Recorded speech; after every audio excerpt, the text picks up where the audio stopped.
नमो तस् भगवतो अरहतो सम्मा संबुद्धस्स। नमन है उन अरहत सम्यक बुद्ध को जिन्होंने राग द्वेष मोह तोड़कर सम्यक संबोधि प्राप्त की। उनको 3 बार बंधन करते हैं, नमन करते हैं। आज हम लोग भगवान बुद्ध के गुणों के बारे में चर्चा करेंगे कि भगवान बुद्ध के जो नवगुण हैं, अद्भुत है भगवान बुद्ध के वो नवगुण। भगवान बुद्ध के वैसे तो गुण अनंत हैं, महासागर से भी ज़्यादा। बुद्ध के 2 जन्म नहीं बनते हैं। बुद्ध बनने के लिए बहुत समय, बहुत काल, कल्प बीत जाते हैं, तब जाके कोई बुद्ध जन्मते हैं। अनेक कल्प जब बीतते हैं तब जाके कोई बुद्ध बनते हैं। और बोधिसत्व रहकर वो पुण्य का संचय करते हैं, तब जाके कोई बुद्ध बनते हैं। बुद्ध कोई अवतरित नहीं होते हैं, अवतार नहीं लेते हैं। वो भी हम जैसे माँ का चुनाव करते हैं, जैसे हम लोग जन्मते हैं वैसे ही वो भी जन्मते हैं। लेकिन वो उनके पास होती है, वो है उनके पास पुण्य भंडार। उनके पास अथाह पुण्य होता है, अथाह पुण्य होता है।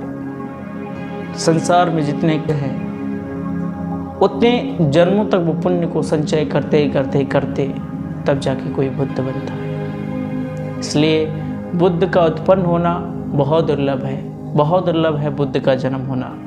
तो आइए जानते हैं ऐसे दुर्लभ बुद्ध के बारे में, उनकी शिक्षा के बारे में, उनके गुणों के बारे में। तो शुरुआत में जब हम प्रारंभ में तिस्सरण पंचशील की याचना करते हैं, भंते जी आपको तिस्सरण पंचशील देते हैं।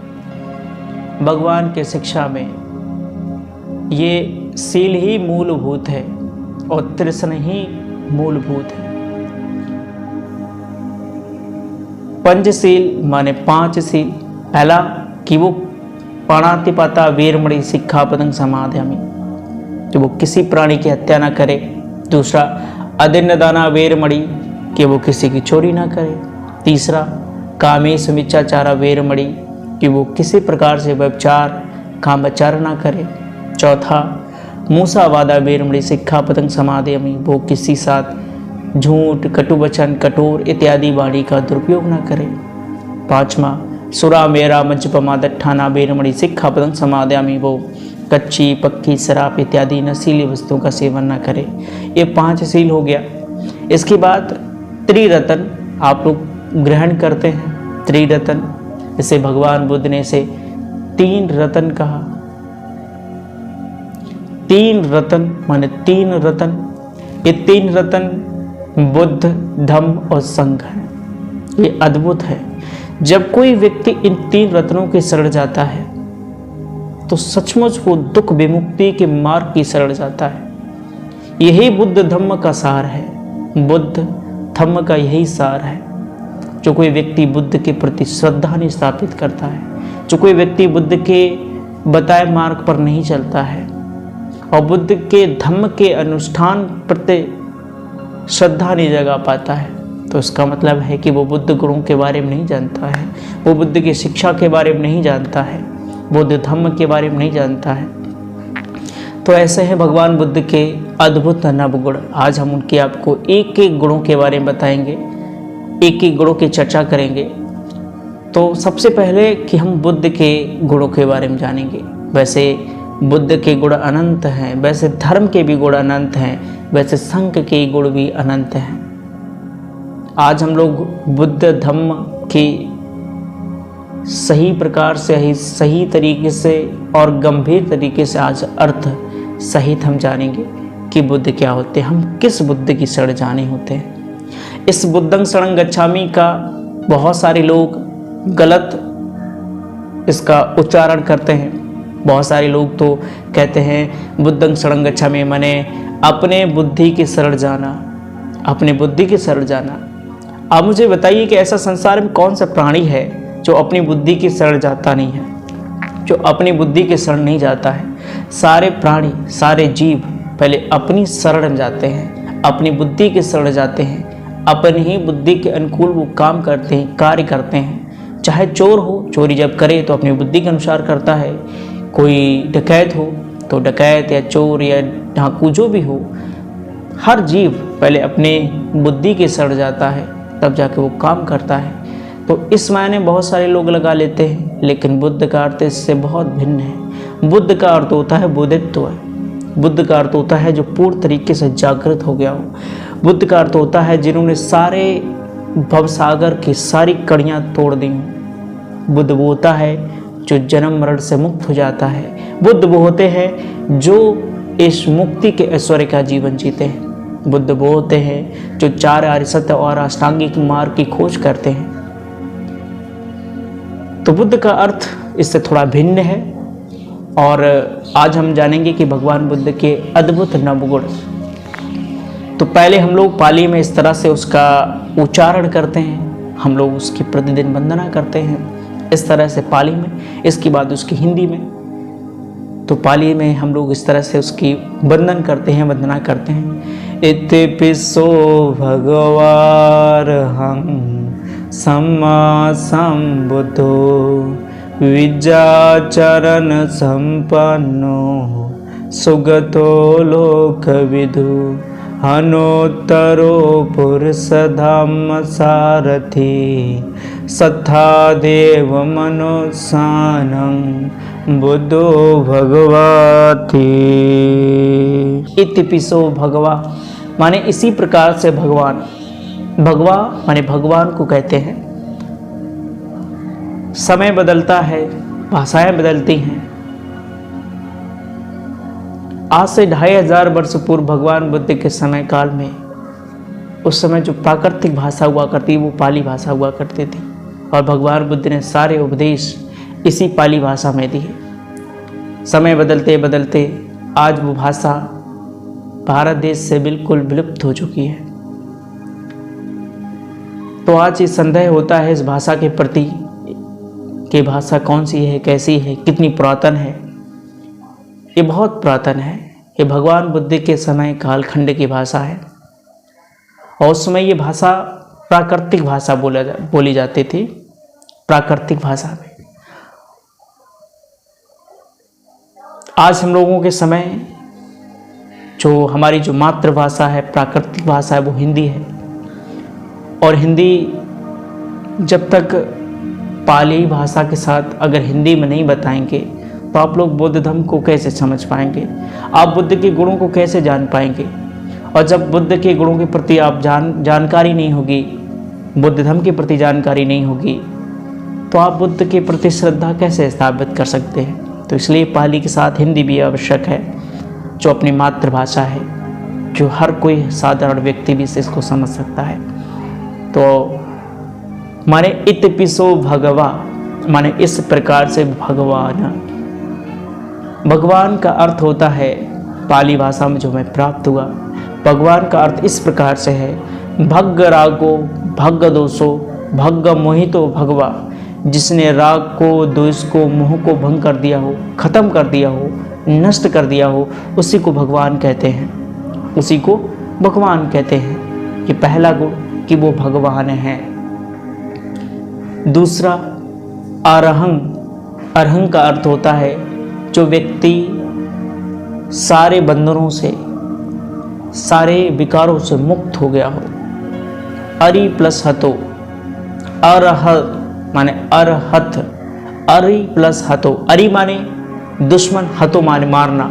जिसने अपने सारे दुश्मनों को मार दिया हो। अपने दुश्मन अपने विकारी होते हैं। विकार माने काम, रोग, काम, द्वेष, मोह, अहंकार, ईर्ष्या, घृणा, एक तमाम प्रकार के ऐसे जो विकार जो व्यक्ति को बहुत अपनी जान में जकड़े रहते हैं और समय समय पर बहुत व्याकुल, दुखी करते रहते हैं। तो ऐसे विकारों को नष्ट कर देने वाले ही व्यक्ति, उसी को अरहत कहते हैं। अरहत, अरहत है। सम्मा संबुद्धो माने वो सम्यक संबुद्ध है। सम्यक संबुद्ध भगवान बुद्ध के समय जब ये बोधिसत्व के रूप में थे, तब इन्होंने अपने जीवन में ऐसे 4 दृश्य देखे जिन्होंने दुख भाव प्रकट किया कि ये जीवन दर्शन ये होता है। एक बूढ़े व्यक्ति को देखना, एक रोगी व्यक्ति को देखना, एक मरे हुए व्यक्ति को देखना, एक सन्यासी को देखना, वहीं से उनकी इच्छा प्रकट होती कि दुनिया में दुख ही दुख है, इससे संसार में दुख ही दुख है, तो वो उसी समय अपना गृह त्याग कर देते हैं। इससे पूर्व इस दुख विमुक्ति का मार्ग खोजने वाला कोई नहीं था इस संसार में। इससे पहले भी धर्म थे, अनेक ऋषि मुनि थे, लेकिन दुख विमुक्ति का रास्ता कोई नहीं जानता था। भगवान ये सिद्धार्थ गौतम ने 6 वर्ष की मेहनत तपस्या करके दुख विमुक्ति मार्ग खोज निकाला, सत्य मार्ग खोज निकाला। तो इस मायने वो सम्यक संबुद्ध कि उन्होंने 4 आर्य सत्य अष्टांगिक मार्ग खोज निकाला, प्रतिसमुद्पाद खोज के निकाला। तो इस मायने वो सम्मा संबुद्ध माने सम्यक संबुद्ध माने सही प्रकार से बुद्ध। सम्यक कहते हैं सही को, सम्मा संबुद्ध उनकी जो विद्या है वो बिल्कुल सम्यक है। संबुद्ध माने स्वयं बुद्ध बने, किसी कृपा से, किसी ईश्वर के, किसी ब्रह्म से या किसी गुरु से या किसी देवता से आशीर्वाद लेकर नहीं बने, स्वयं बुद्ध बने, स्वयं अपनी मेहनत से, अपनी परिश्रम से बुद्ध बने, इसलिए वो सम्यक संबुद्ध कहलाए। ये तीसरे प्रकार का गुण। चौथे प्रकार का गुण विद्या चरण संपन्नो, कि वो सम्यक संबुद्ध भी हैं और सारी विद्याओं में संपन्न है। विद्या और आचरण, विद्या में और आचरण में दोनों में संपन्न है। उनका विद्या और आचरण दोनों परिपूर्ण है। किस मायने में? तथागत सम्यक संबुद्ध। तथागत कहते हैं तथ्य और सत्य, जैसा बोलते हैं वैसा ही करते हैं और जैसा करते हैं वैसे ही बोलते हैं, इसलिए उन्हें तथागत कहते हैं। तथागत माने तथ्य माने सत्य के सहारे अनुक्रम करने वाले, उनको तथागत कहते हैं। माने जैसा ही कथनी वैसे ही करनी, कथनी करनी उनकी दोनों बराबर है, इसलिए वो विद्या और आचरण में दोनों में संपन्न है, इसलिए वो विद्या चरण संपन्नो। इसके बाद सुगतो माने सुगत, जिसकी गति सुगत हो, माने शरीर के कर्म, वाणी के कर्म और मन के कर्म परिशुद्ध हैं, शुद्ध हैं, स्वच्छ हैं और उस गति के अनुसार धर्म आचरण कर रहे हैं, इसलिए उनको सुगत कहते हैं। सुगत माने उनकी गति जो है वो स्वच्छ है, पवित्र है। वाणी के कर्म, मन के कर्म, शरीर के कर्म एकदम स्वच्छ हैं, पवित्र हैं और उस गति के अनुसार वो चल रहे हैं। सुगत, इस मायने में सुगत। 5वें प्रकार का गुण लोक विदु, वो लोक विद्याओं में पारंगत हैं, लोक विदु हैं, माने जितने भी सांसारिक या लौकिक विद्याएं हैं या जितनी भी लोक विद्याएं हैं वो सारी लोक विद्याओं में पारंगत हैं। वो लोकांतरों को जानने वाले हैं। संसार में जितने भी लोक हैं, मनुष्य लोक, देवलोक, तिर्यक्षक लोक, जानवर लोक या प्रेत लोक या यक्ष लोक, वैसे तो भगवान बुद्ध ने 31 प्रकार के लोक बताए हैं। 31 प्रकार के लोक में जब भगवान बुद्ध ने धम्मचक्र परिवर्तन सूत्र सारनाथ में दिया था, तो उसी समय भगवान बुद्ध ने पंचवक्कीय भिक्षुओं को 31 प्रकार के लोकों का वर्णन किया है। भगवान ने 31 प्रकार के लोक का वर्णन किया है कि संसार में 31 प्रकार के लोक होते हैं। संदेह प्रकट करने की कोई जरूरत नहीं है कि बौद्ध धर्म में भी कि देवी देवताओं का बहुत जिक्र आया, लेकिन देवी देवताओं में इस धर्म में उस धर्म में बहुत अंतर है। यहाँ तो एकदम स्पष्ट तरीके से व्यक्ति को मार्ग रास्ता बताया जाता है। देवी देवता कहते हैं किसको, लोक परलोक क्या होता है, स्वर्ग नरक क्या होता है, भगवान बुद्ध ने बहुत स्पष्टीकरण तरीके से बताया है। लेकिन हम आपकी जिम्मेदारी बनती है कि बुद्ध की इतनी बड़ी शिक्षा और भगवान बुद्ध के इतनी उपदेश, 84,000 उपदेश भगवान बुद्ध ने दिए। हम उन उपदेशों में एक भी उपदेश हमने नहीं पढ़ा होगा, हमने भगवान बुद्ध की एक भी शिक्षा नहीं पढ़ी होगी। हमने भी थोड़े से नास्तिक लोगों ने जो बुद्धिज्म को एक नया रूप दे दिया है, बहुत खतरनाक है। वो बुद्धिज्म नहीं होता है। बुद्धिज्म को आप सही तरीके से पढ़ेंगे तो आपको वास्तविक आध्यात्मिक लाभ मिलेगा, सुख मिलेगा। तो जाने इसका अर्थ। लोक विदु बने सारे लोकों में, लोगों की विद्या में पारंगत हैं, सारे लोकांतरों को जानने वाले हैं। जितने भी लोग हैं संसार में, सारे लोगों को यथावत जानकारी, इसलिए वो लोक विदु कहलाए। सम लोक विदु अनुत्तरो कि वो अनुत्तर हैं, अनुत्तरो कि वो अनुत्तर हैं। अनुत्तर संसार में उनके बराबर कोई नहीं, उनके बराबर कोई नहीं, क्योंकि वो शास्ता है देवताओं और मनुष्यों के, शास्ता है देवताओं को और मनुष्यों के, वो गुरु हैं, मार्गदर्शक हैं, इसलिए वो अनुत्तर हैं। इन सारे लोकों में वो श्रेष्ठ है, उत्तम है। अनुत्तरो ये 7वें प्रकार का गुण। 8वें प्रकार का गुण पुरुष धम्म सारथी कि वो पुरुषों के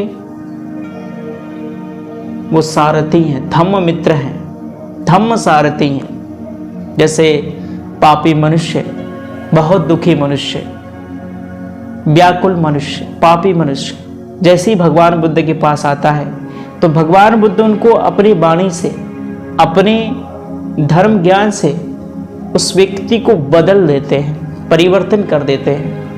तो ऐसे हैं वो धम्मसारथी जहां पाप से पुण्य में प्रतिस्थापित कर दे, अकुशल से कुशल में प्रतिस्थापित कर दे। तो ऐसे हैं भगवान बुद्ध धम्मसारथी, मनुष्यों के धम्मसारथी। सत्ता देव मनुष्यान और शास्ता हैं भगवान बुद्ध शास्ता है देवताओं के और मनुष्यों के, मार्गदर्शक गुरु हैं, शिक्षक हैं देवताओं। बौद्ध धर्म में ऐसे कई प्रसंग हैं जहाँ पर भगवान बुद्ध से देवताओं ने आकर अब चर्चाएं की। बहुत ऐसे प्रसंग हैं जहाँ पर भगवान बुद्ध देवताओं को उपदेश देते हैं। एक बार भगवान बुद्ध के पास देवता आया, भगवान से बोले कि अंतो जटा वहरी जटा और जटतो पचा। भगवान ने, उस देवता ने कहा है कि भगवान कि अंतो जटा अंदर भी बहुत व्याकुल है, बाहरी जटा और बाहर भी बहुत दुख है, संकट है, व्याकुल है, परेशानियां हैं। अंतो जटा बाहरी जटा और जटतो पजा, और इस तरह से इस दुख चक्कर में पड़े जा रहे हैं। इसका क्या मार्ग है भगवान हमें बताइए। तो भगवान बुद्ध ने उनको बताया कि ये दुख विमुक्ति मार्ग ही तुम्हें सारे दुखों से मुक्त कराएगा। 4 आर्य सत्य अष्टांगिक मार्ग। ऐसे थे भगवान बुद्ध के अद्भुत नवगुण। जो कोई व्यक्ति इन नवगुणों को अपने जीवन में प्रतिदिन वंदना करता है तो उसका मन अपने आप स्वच्छ पवित्र होता है। उसके बुद्ध के प्रति श्रद्धा निष्ठा होती है, धर्म के प्रति श्रद्धा निष्ठा होती है, संघ के प्रति श्रद्धा निष्ठा होती है, और वह व्यक्ति सनय सनय धीरे धीरे वो श्रोतापन्न हो जाता है। जिसकी बुद्ध के प्रति अटूट श्रद्धा बन जाती है, जो धम्म के प्रति अटूट श्रद्धा बन जाती है, जैसे संघ के प्रति अटूट श्रद्धा बन जाती है, भगवान ने उसे ही श्रोतापन्न कहा है। नमो बुद्धाय।